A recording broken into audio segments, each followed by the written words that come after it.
Certainly no letdown in the golf world after last week's Open at Royal Troon. Another major on the docket, the Senior Open at Carnoustie. World bragging rights are on the line with the International Crown, and it's the national championship for our friends to the north. I'm Scott Walker at the RBC Canadian Open. Coming up next on Golf Central, Jason Day talks about what he says were a crazy 8 months that got him to the top of the world ranking. And we'll hear from the player that's closing in fast to try to take that crown. Speaking of crowns, we send it now to Randall Mell.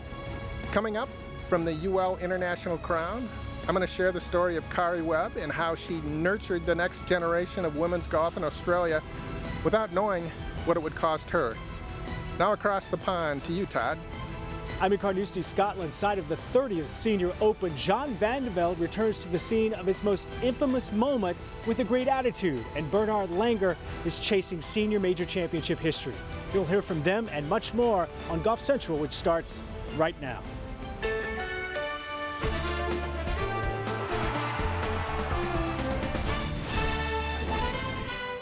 Golf Central. Brought to you by Titleist. This is why we practice. This is why we work so hard. Just to have this one little moment where you can somehow just freeze it. Jason Day is a major champion. Jason Day, once again showing he's the best in the world. Jason Day is on top of the world. Got to be patient. Don't force anything. When you do get that opportunity, make sure you take that chance. It is Jason Day who emerges from the pack and wins the 2016 Arnold Palmer Invitational. I just had to get in there and want it more than anyone else. The hat is coming off from Louis, and Jason Day gets it done at the 14th. Wire-to-wire champion Jason Day, 2016 Players Champion. Folks, if you remember, at this point last year, Jason Day had 3 career wins to his credit, and he was coming off heartbreak at St. Andrews. They say you learn more about yourself in defeat. Well, all Jason Day has learned since his win is how to win. The world #1 has rattled off 7 wins in a major the past 12 months. Welcome into Golf Central. I'm George Savarickas. The place you could say it all began, the RBC Canadian Open. Day back in the field this week, looking to defend his title and hoping to recreate some of the magic he had in the latter half of last season when he won 4 out of 6 starts. After 22nd place finish last week over in Scotland, where does Day think his game is at? For more, let's go out live to Glen Abbey with Scott Walker. Scott, take it away. And George, this is the first time since 1997 that the RBC Canadian Open has welcomed the top 2 players in the world. That year, it was Tiger Woods and Greg Norman. And of course, if Jason Day's rise to #1 was a rocket ship, well, the RBC Canadian Open last year was definitely the launching pad. And he talked to me today about that stretch of 4 wins in 6 starts. And he said it happened so fast that he didn't fully think about what that meant for his career. He definitely understands now. Coming into this event last year, I felt confident about my game, but knowing that this event would, springboard me to 6 wins, a major championship, getting to #1 in the world, I'd be very surprised by that. But it's amazing how important this event was to me to really get my career going and get it off in the right direction that I've always thought it was going to go. Once again, I can't get too complacent with where I'm at. I mean, I know that I'm currently ranked the best player in the world, but I need to work hard. I need to work harder than I ever have before to keep that spot. I need to work harder than I ever have before to win tournaments, because it's only getting tougher.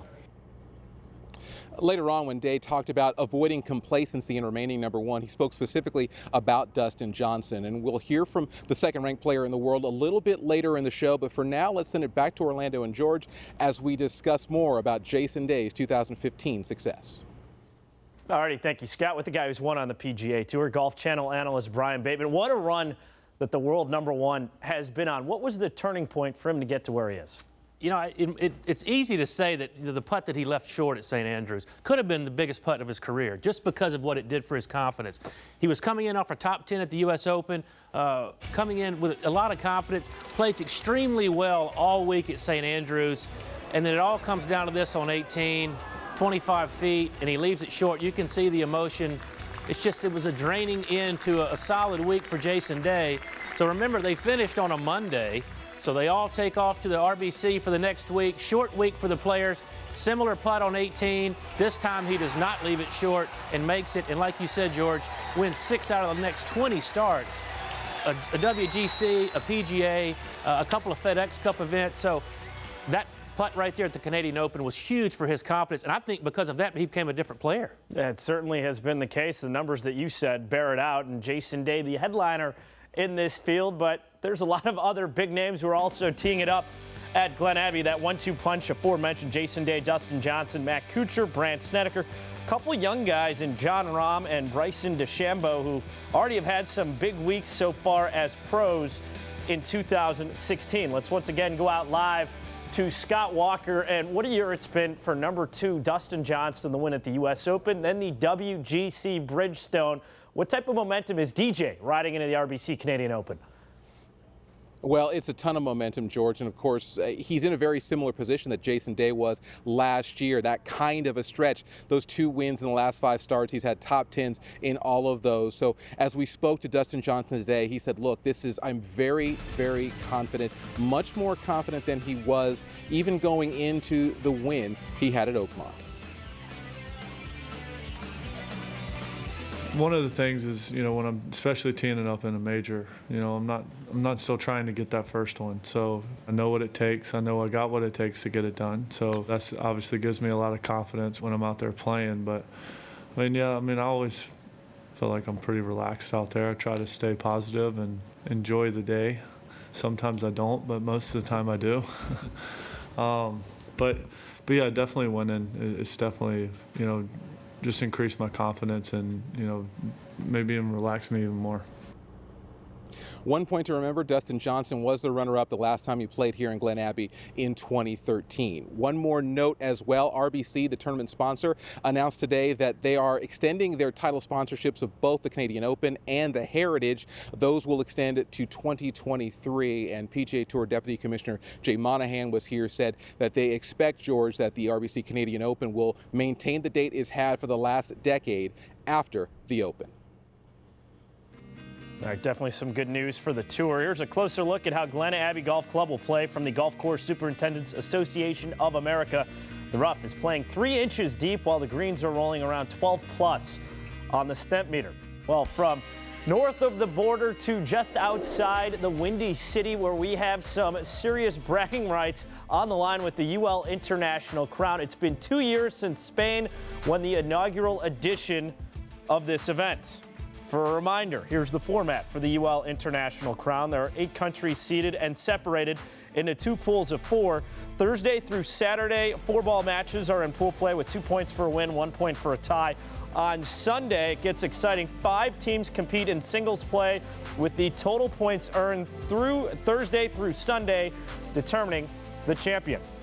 For more, here's GolfChannel.com senior writer Randall Mell. Randall joining us live from the Merritt Club in Gurnee, Illinois. Randall, yesterday we focused on the Americans. Today, it's the Aussie squad. Yes, the Australians with veteran Kari Webb, Rebecca Artis, Minjee Lee, Sue Oh, and looking at to be trying to win as dark horse here. A lot of good storylines here this week. Everyone's trying to win the international crown. Not only the crown, but actual crowns, Tiffany crowns that the winners can wear on their heads and take home if they'd like.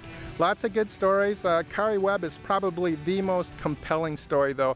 Kari, this is a special place for her, the Merritt Club. She won the U.S. Women's Open here in 2000. It was the 3rd of her 7 major championships. So she has a lot that she can share with her teammates this week about the international crown as they try to win here.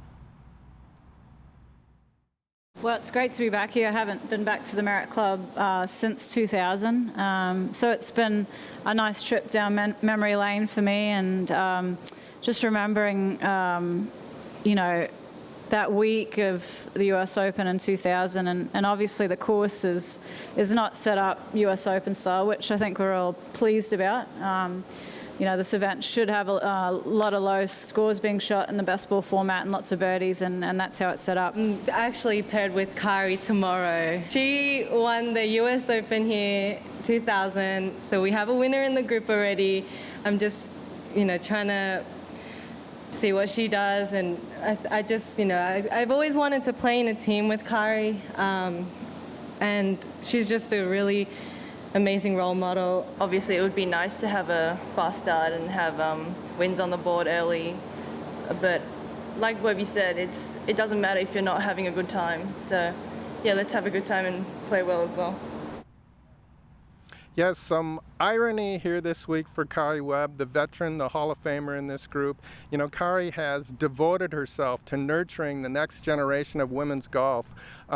Sue Oh and Minjee Lee were winners of the Kari Webb Scholarship, and as winners they got to spend the week with Kari at Sabonic when she played the U.S. Women's Open. They got to come inside the ropes. They got to spend a lot of time with Kari mentoring them, and the irony here is that as Kari nurtured their future, she had no idea that it would cost her something, because Kari really for the last 2 years has also devoted herself to making the Olympic team for the Australians.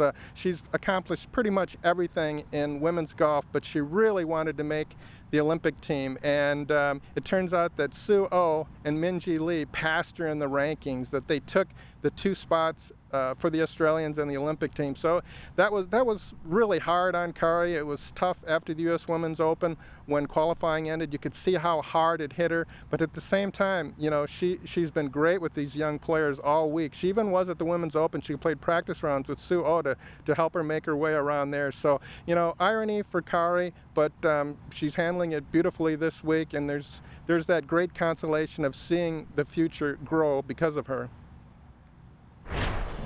Now it's time for Inside Info presented by the Hyundai Genesis. Randall, not to look past this week, it should be a fun one at Merritt Club, but what's the latest on where the 2018 UL International Crown will be staged? Yes, the LPGA announced today that they're taking it to South Korea at the Jack Nicklaus Golf Club Korea in Incheon, which is where they played the President's Cup. And the LPGA is really excited about this because women's golf is big in Korea, as we all know. It's bigger than men's golf. I talked to Sean Pyun, the Managing Director of International Business Affairs for the LPGA. He said that women's LPGA ratings are more than double the PGA Tour ratings in Korea. So they're expecting huge turnouts there. So Yeon-yu, the Korean, said today that it'll be bigger than the President's Cup.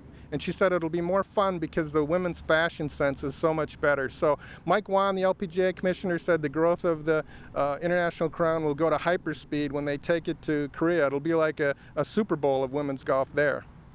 Throwing down the gauntlet there. And speaking of the Korean team, some big news. Inbee Park sitting out this week. What's the latest with her injury? Yes, Inbee was ratified as confirmed to play in the Olympics next month by the International Golf Federation. So big news there. Inbee also is defending her title next week at the Ricoh Women's British Open. However, we're not certain that she's going to play there yet. She is committed, and I talked to So Yeon-yu, her good friend, and So Yeon said that, you know, Inbee is uncertain about that yet. So even though she's committed, I'm not sure we're going to see her there. But Inbee appears determined to play the Olympics. Because of a left thumb injury, she's had inflammation in the ligament and tendon in that thumb, and it's bothered her most of the year. She hasn't played in more than a month, and she's really trying to get ready for the Olympics. All right, Randall, enjoy the week out at the Merritt Club. Thanks, George. And we're just getting the ball rolling tonight on Golf Central. What does Jean Van de Velde have in store for his return to Carnoustie? Hear from the man who recently turned the big 5-0. Plus, who's the favorite to win the RBC Canadian Open? Day, DJ, maybe Jim Furyk, or a surprise winner possibly? Our experts have their picks later in the show. Golf Central is brought to you by the Titleist Pro V1 and Pro V1X. Make a difference in your game.